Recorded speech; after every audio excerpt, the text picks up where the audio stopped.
भारत में तीसरी लहर की दस्तक, सितंबर में दिखेगा कहर का असर। पीक अक्टूबर में रहेगा। हर दिन 5 से 6 लाख नए केस आने का है खतरा।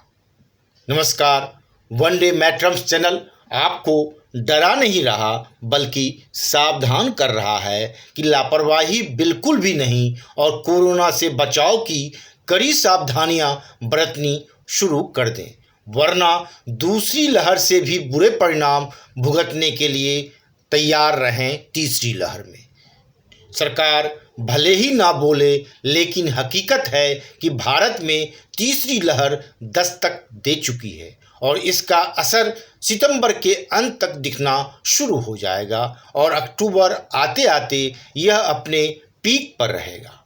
आइए तीसरी लहर को लेकर और क्या कुछ कहा गया है एक्सपर्ट्स पैनल द्वारा जानते हैं इस वीडियो के जरिए। दूसरी लहर से ज़्यादा खतरनाक होगा यह तीसरी लहर। 100 कोरोना पीड़ितों में से 23 को अस्पताल में भर्ती की होगी ज़रूरत, जबकि दूसरी लहर में 100 में से 20 को थी अस्पताल में भर्ती की ज़रूरत। आधी अधूरी तैयारी से नहीं चलेगा काम। बच्चों को है अब की सबसे ज़्यादा खतरा। कोरोना की पहली लहर के बाद दूसरी लहर का कहर ओह ना याद आए तो बेहतर। चारों तरफ तड़पते मरीज व बेबस तीमारदार, अस्पतालों में बेड तक नहीं। दूसरी लहर किस हद तक हम सभी को प्रभावित किया यह किसी से छिपा नहीं है। उस खौफनाक मंजर को याद करके दिल दहलने लगता है और ऊपर वाले से प्रार्थना करना शुरू कर देते हैं कि भगवान अब ना हो इस तरह का दिन दिखाना। लेकिन लगता है कि आने वाले 1-2 महीने के भीतर कहीं दूसरी लहर से भी ज़्यादा खौफनाक मंजर ना देखना पड़े। कोरोना की तीसरी लहर को लेकर गृह मंत्रालय के ही एक पैनल ने प्रधानमंत्री कार्यालय को चेतावनी जारी की है। National institute of disaster management के तहत बनाई गई कमेटी ने अक्टूबर में संक्रमण पीक पर पहुंचने की आशंका जताई है। कमेटी ने इस बार बच्चों पर सबसे बुरा असर पड़ने की बात कही है और साथ ही अभी से तैयार रहने का अलर्ट जारी किया है।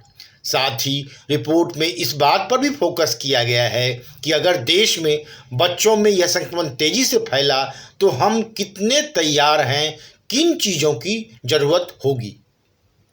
पैनल ने अस्पतालों में पूरी तैयारी रखने की हिदायत दी है। रिपोर्ट में कहा गया है कि देश में बच्चों के लिए मेडिकल सुविधाएं यानी खास तौर पर बाल चिकित्सा सुविधा, ventilator, doctor, medical staff, ambulance, oxygen की पूरी व्यवस्था होनी चाहिए।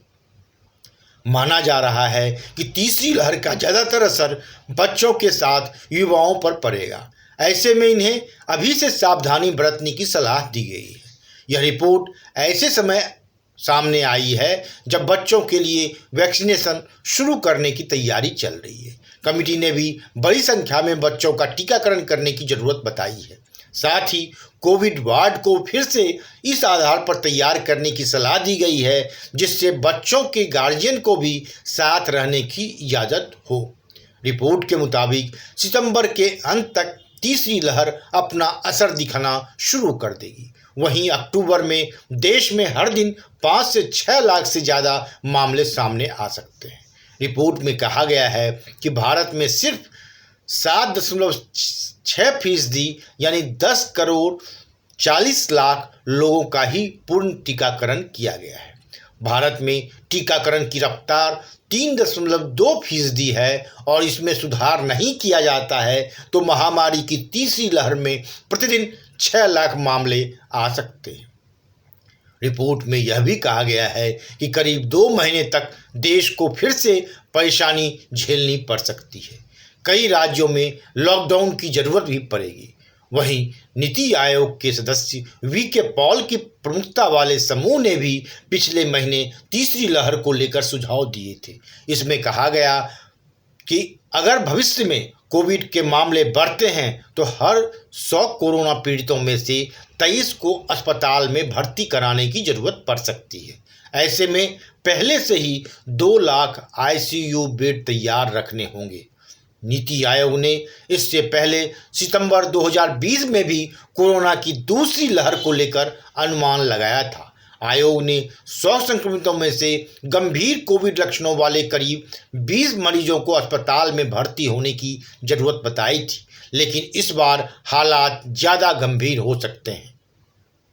इसके साथ साथ विशेषज्ञों ने इस संबंध में चिंता जाहिर की है कि देश में 82% बच्चों के इलाज में प्राथमिक स्वास्थ्य सुविधाओं की कमी है। हेल्थ सेंटर और सामुदायिक हेल्थ केंद्र में 63% पद खाली हैं। ऐसे में कोरोना संक्रमण के फैलने से परेशानी का सामना करना पड़ सकता है। हमें इस तरफ भी गंभीरता दिखानी होगी। साथ ही दोनों संक्रमण की लहर से अनुभवों के आधार पर काम करने की सलाह इस रिपोर्ट में दी गई है। राज्यों को कोविड केयर सेंटर में वृद्धि करने और सुविधाओं को बढ़ाने पर फोकस करने की सलाह दी गई है। इस रिपोर्ट में सार में जो बातें कही गई हैं उस पर भी ध्यान देने की जरूरत है। रिपोर्ट में साफ साफ कहा गया है कि कोरोना संक्रमण की तीसरी लहर हमारे सामने है। अगर हम राज्यों में बढ़ रहे संक्रमण के मामले पर गौर करें तो हालात को समझ सकते हैं। कोरोना संक्रमण के मामले जुलाई के अंतिम सप्ताह में 0.9 से 1% की बढ़ोतरी हुई है, जो आगे चलकर बड़ी चिंता का कारण बन सकता है। वहीं केरल की बात करें तो वहां कोरोना संक्रमण के मामले में अब भी ज़्यादा वृद्धि देखी जा रही है, जहां की R वैल्यू 1.1 है। संक्रमण के बढ़ते इन मामलों को नज़रअंदाज नहीं किया जा सकता है और इस बढ़ोतरी को देखते हुए अपनी आगे की तैयारियों पर ध्यान देने की जरूरत है। ब्यूरो रिपोर्ट, वनडे मैटरम्स।